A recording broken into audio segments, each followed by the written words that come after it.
ভালোবাসি শুধু তোমাকে।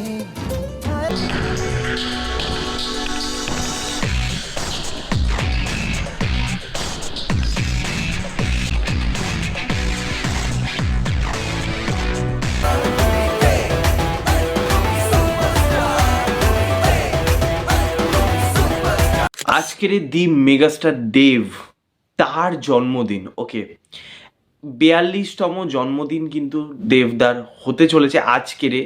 এবং আমি তো খুবই খুশি এবং আমি চাইবো দেবদা সামনের দিনে আরও আমাদেরকে এন্টারটেন করুক এবং আমরা দেবদার সিনেমা নিয়ে আরও বেশি পরিমাণে সেলিব্রেট করতে পারি।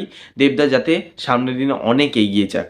তো এই ভিডিওতে বেসিক্যালি দুটো সিনেমা নিয়ে দেবদার আমাকে নিয়ে রিভিজিট করব।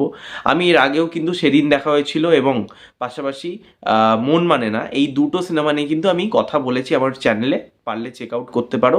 সেই দুটো সিনেমা নিয়ে রিভিজিট আমি ভিডিও বানিয়েছি। এই ভিডিওতে বেসিক্যালি আই লাভ ইউ এবং পাশাপাশি চ্যালেঞ্জ, এই দুটো সিনেমা নিয়ে কিন্তু কথা হবে, ঠিক আছে? তো দেখো, সবার প্রথম যদি আমি আই লাভ ইউ সিনেমাটা নিয়ে কথা বলি, আই লাভ ইউ সিনেমাটা 2007 সালে বেরিয়েছিল এবং আমি তখন, সত্যি বলছি, আমার তখন জ্ঞানও হয়নি। আমি সিনেমাটা দেখেছি কিন্তু ওই বলতে পারো 2009-10 এরকম টাইমে আর কি সিনেমাটা আমি দেখেছি টিভিতে, এবং ডিভিডির কালচার ছিল, ঠিক আছে? এবং আমি আগের ভিডিওতে বলছিলাম যে তখন ডিভিডি নিয়ে লোকে অনেক মানে আর কি মাতামাতি হতো, ডিভিডি ভাড়া করে নিয়ে আসতো, অনেকে একটা ডিভিডি কিনে নিত, একে ওকে দিত, শেয়ার করতো। তো একটা আলাদা কালচার তখন ছিল। তো তখন ডিভিডিতে কিন্তু আই লাভ ইউ সিনেমাটা আমি দেখেছিলাম এবং সিনেমাটা দেখার পর সত্যি বলছি একটা আলাদাই অনুভূতি। আমি তখন খুবই ছোট, কিন্তু গানগুলো যেভাবে আমাকে টাচ করতো এবং সিনেমার কমিক টাইমিং, দেবদার ইনোসেন্ট একটা মানে বলতে পারো ফিজিক, তখন যেরকম ফেসিয়াল এক্সপ্রেশন দেবদার, এবং দেবদার একদম বলতে পারো আর্লি সিনেমা, মানে অগ্নিশপথের পরেই এটা সেকেন্ড সিনেমা, মানে এক প্রকার এটা ফার্স্ট সিনেমাই বলা যেতে পারে, মানে বড় প্রোডাকশন হাউস, বড়োভাবে ডেবিউ করা আর কি এস সি ভেঙ্কাটেশ ফিল্মে, এবং বড় একটা পরিচালকের সাথে, রবি কিনাগি। তো তার সাথে একটা প্রথম কাজ ছিল, ঠিক আছে, সেই সময়। এবং সিনেমাটা সত্যি কথা বলছি, আই লাভ ইউ সিনেমার গানগুলো বলি, প্রত্যেকটা গান, ঠিক আছে, একটা কথা বলবো যদি রাখো, বা এই গানটা যে ভালোবাসি ভালোবাসি শুধু তোমাকে, আই লাভ ইউ মাই লাভ। তো প্রত্যেকটা গানই যেভাবে অডিয়েন্সকে এখনও পর্যন্ত এন্টারটেন করে এবং প্রত্যেকটা গান এখনও শুনলে নস্টালজিক এবং মেমোরেবল ভাইব কিন্তু ফিল হয়, ঠিক আছে? প্রত্যেকটা অডিয়েন্স, মানে জেনজি বলি, মিলিনিয়ার্স বলি, বিশেষ করে মিলিনিয়ার্স যারা বা জেনজি যারা, তারা আই লাভ ইউ সিনেমাটার সাথে আলাদাই কিন্তু কানেকশন রয়েছে, ঠিক আছে? এখানে তাপস পালের সাথে অভিনয় এবং পায়েল এবং দেবের কেমিস্ট্রি, সেটাও খুব মানে প্রশংসা হয়েছিল। দেবদার পারফরমেন্স, সেটা নিয়ে অনেক কথা হয় আর কি। দেবদার পারফরমেন্স নিয়ে অন্যতম সেরা একটা পারফরমেন্স হচ্ছে আই লাভ ইউতে, আমি মনে করি, ঠিক আছে? সেখানে যেভাবে তাকে দেখানো হয়, ক্যারেক্টারটাকে যেভাবে দেখানো হয়, ডেফিনেটলি এই সিনেমাটা একটা সাউথের সিনেমা থেকে রিমেক। এরপরেও রামাইয়া বাস্তাবাইয়া সিনেমাটাও কিন্তু সেই সাউথের সিনেমায় পার্টিকুলারলি রিমেক করা হয়, বাট আমি রামাইয়া বাস্তাবাইয়ার থেকে আই লাভ ইউকে অনেক বেশি এগিয়ে রাখবো, এবং সাউথের যে সিনেমাটা রয়েছে আর কি, অরিজিনাল যে সিনেমাটা, সেটার থেকেও আমি বলবো আই লাভ ইউ অনেক বেটার, ঠিক আছে? মানে রিমেক বেটার দ্যান অরিজিনাল, ঠিক আছে? তো অনেক অনেক বেটার একটা সিনেমা। আই লাভ ইউ মানে যেভাবে এন্ডিং হয় এবং গল্পটাও যেরকম নন লিনিয়ার ওয়েতে দেখানো হয়, মানে তাপস পাল পুরো গল্পটা ন্যারেট যেভাবে করে, প্রত্যেকটা জিনিস কিন্তু সিনেমাটা খুব ওয়ার্ক করে, ঠিক আছে? ইমোশন, ড্রামা, রোম্যান্স এবং একটা ফ্যামিলি ডাইনামিক্সও দেখানো হয়। একটা ফ্যামিলি, মানে পার্টিকুলারলি দেখবে ওই ভিডিওটা খুব মানে ভাইরাল আর কি, ফেসবুকেও, SBF এর তুমি ইয়েতে পেজে গেলে দেখতে পারো যে আই লাভ ইউ কয়েকটা কমিক সিন যেভাবে ভাইরাল এখানে হয়েছে, ওই যে বিয়েবাড়ির যে মোমেন্টগুলো, ঠিক আছে, দেবের যে বোনের বিয়ে হচ্ছে, সেই মোমেন্টগুলো যেভাবে ক্রিয়েট হয়েছে এবং সেখানে কমিক টাইমিং এতটাই ভালো, লোককে দারুণভাবে এন্টারটেন কিন্তু করে, ঠিক আছে? আই লাভ ইউ ছবিটা সত্যি কথা বলছি খুবই ভালো সিনেমা, এবং সেই সময় 2007 সালে প্রথম একজন হিরো, মানে সেরকম একটা নতুন মুখ, একটা চকলেট বা ইমেজ নিয়ে দেবদা এসেছিল।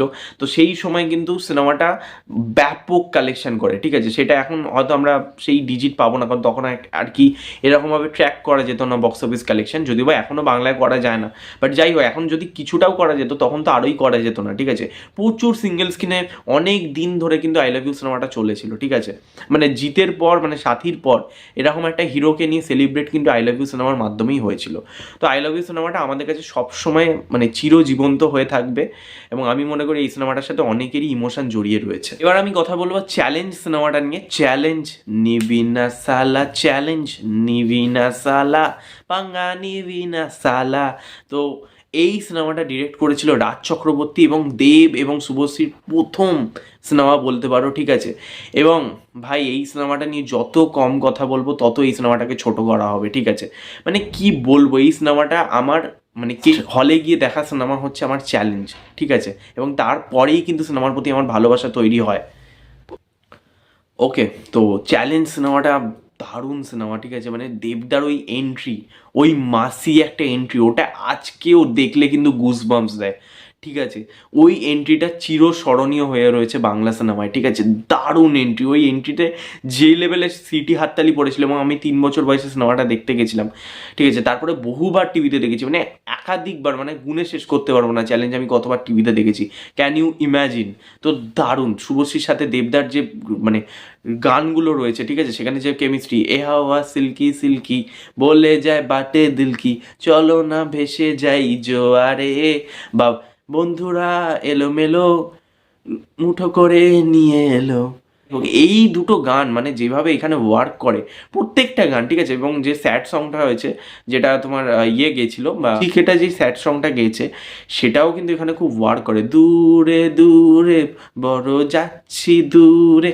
তো সেই গানটা যে যখন আসে এবং সিনেমাটা এমন একটা পয়েন্টে গিয়ে যায়, মানে সেটাও বেশ ভালো লাগে। এবং যেভাবে মেসেজটা এখানে দেওয়া হয়, এবং রজতব দত্ত ভাই আলাদাই, ঠিক আছে। রনিদা এখানে আলাদাই খেলেছে, আলাদাই পারফরমেন্স দিয়েছে। তার পারফরমেন্স একটা one of the best performance আমি বলবো তার কেরিয়ারে, সেটা হচ্ছে চ্যালেঞ্জ। এবং দেবদা রাজ চক্রবর্তী জুটি বলি বা দেবদা শুভশ্রী জুটি বলি, এটা চ্যালেঞ্জ যদি না হতো তাহলে ভাই ক্রিয়েট হতো না। সেই দেবদার অরাটা, একটা অ্যাকশন হিরো অরাটা, সেটা ক্রিয়েট হতো না, ঠিক আছে। তো আমি যদি বলি ভাই, আমার কাছে বেস্ট বলতে পারো অ্যাকশন সিনেমা যদি দেবের থেকে থাকে, সেটা হচ্ছে চ্যালেঞ্জ। প্রত্যেকটা অ্যাকশন সিন, ঠিক আছে। একটা পার্টিকুলার অ্যাকশন সিন রয়েছে যেটা ওই একটা খালের ধারে, যেখানে দেবদার প্রত্যেকটা পিলারে ঘুষি মারছে এবং যখন বাজ পড়ছে সব কটা পড়ে যাচ্ছে, সেই সিনটা জাস্ট দেখো। ব্যাকগ্রাউন্ড মিউজিক ভাই আলাদাই।